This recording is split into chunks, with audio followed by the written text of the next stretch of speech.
महाभारत के युद्ध में कर्ण और अर्जुन आमने सामने लड़े थे।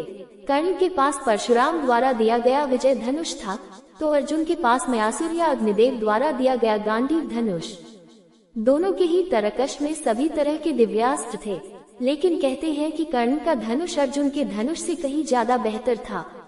क्या ऐसा था? जानिए रहस्य। जाता था, उस बाण की ताकत उसकी वास्तविक ताकत से कई गुना बढ़ जाती थी।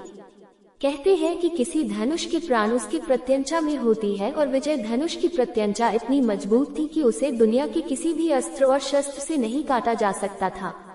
कहते हैं कि इस धनुष का निर्माण विश्वकर्मा जी ने तारकासुर राक्षस के 3 पुत्रों की नगरी त्रिपुरा का विनाश करने के लिए किया था। इसी धनुष से भगवान शिव ने अपना पाशुपतास्त्र चलाकर 3 नगरियों का एक साथ ध्वंस कर दिया था। उन तीनों असुरों की नगरी के विनाश के बाद भगवान शिव ने इस विजय धनुष को देवराज इंद्र को दे दिया था। देवराज इंद्र ने इस अद्भुत और शक्तिशाली धनुष से कई बार युद्ध में असुरों और राक्षसों का विनाश किया था। बाद में परशुराम ने हयवंशी क्षत्रियों के विनाश के लिए भगवान शंकर की तपस्या कर उनसे ये धनुष मांगा, तो भगवान शंकर ने इस धनुष को इंद्र से लेकर परशुराम को दिया था। फिर जब कर्ण ने झूठ बोलकर भगवान परशुराम के यहाँ धनुर्विद्या और ब्रह्मास्त्र चलाने की शिक्षा ली, और जब परशुराम को इसका पता चला तो उन्होंने कहा कि जब वक्त पड़ेगा तब तू यह विद्या भूल जाएगा। फिर बाद में परशुराम को दया आई तो उन्होंने यह विजय धनुष देकर आशीर्वाद भी दिया था कि तुम्हारी अमित प्रसिद्धि रहेगी। कर्ण को महाभारत में तब तक नहीं मारा जा सकता था जब तक कि उसके हाथ में वह धनुष था। कहते हैं कि महाभारत युद्ध के 17वें दिन जब कर्ण कौरवों की सेना का सेनापति था, तब उसने अर्जुन से युद्ध करने के लिए पहली बार अपना विजय धनुष हाथ में उठाया था।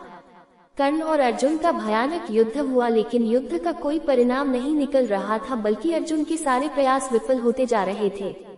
ऐसे में श्री कृष्ण ने एक कीचड़ भरे गड्ढे की ओर अपना रथ मोड़ दिया। कर्ण के सारथी शल्य ने भी अपना रथ उस रथ के पीछे पीछे चला दिया। कर्ण के रथी को वह कीचड़ का गड्ढा नहीं दिखाई दिया और उसका रथ उस गड्ढे में फंस गया।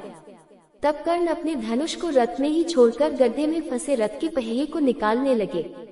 बस यही वक्त था जबकि श्री कृष्ण के कहने पर अर्जुन ने निहत्थे कर्ण पर तीर चला दिया।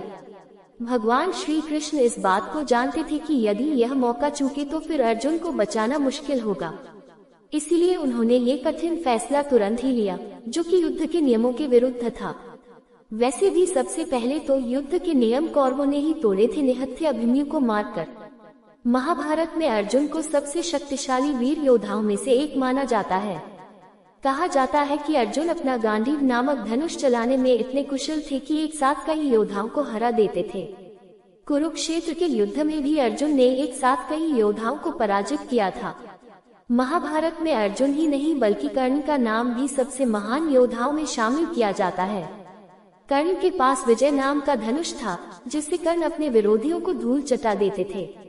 कई बार मन में सवाल उठता है कि अर्जुन और कर्ण के धनुष में से किसका धनुष सबसे ज्यादा शक्तिशाली था। महाभारत युद्ध के 17वें दिन इस बात का जवाब मिल गया कि अर्जुन का गांडीव और कर्ण के विजय में से कौन ज्यादा शक्तिशाली है। आइए जानते हैं महाभारत की वो कहानी। अर्जुन के गांडीव धनुष से कई तरह की कहानियां जुड़ी हुई हैं।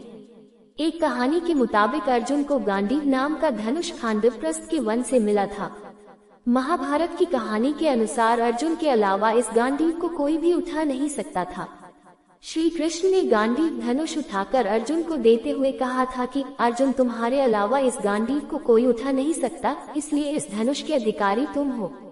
इसके साथ ही अर्जुन को तीर रखने का एक तरकश भी दिया गया था, जिसमें कभी बाण खत्म नहीं होते थे। कर्ण का धनुष विजय भी बहुत शक्तिशाली माना जाता है। इस धनुष का निर्माण देवताओं के वास्तुकार विश्वकर्मा ने भगवान शिव के लिए किया था। माना जाता है कर्ण ने भगवान शिव को प्रसन्न करके विजय नाम के इस धनुष को प्राप्त किया था। इस धनुष की शक्ति का अंदाजा इसी बात से लगाया जा सकता है कि जब तक कर्ण के हाथ में विजय धनुष रहेगा, तब तक उसे कोई नहीं मार सकता है।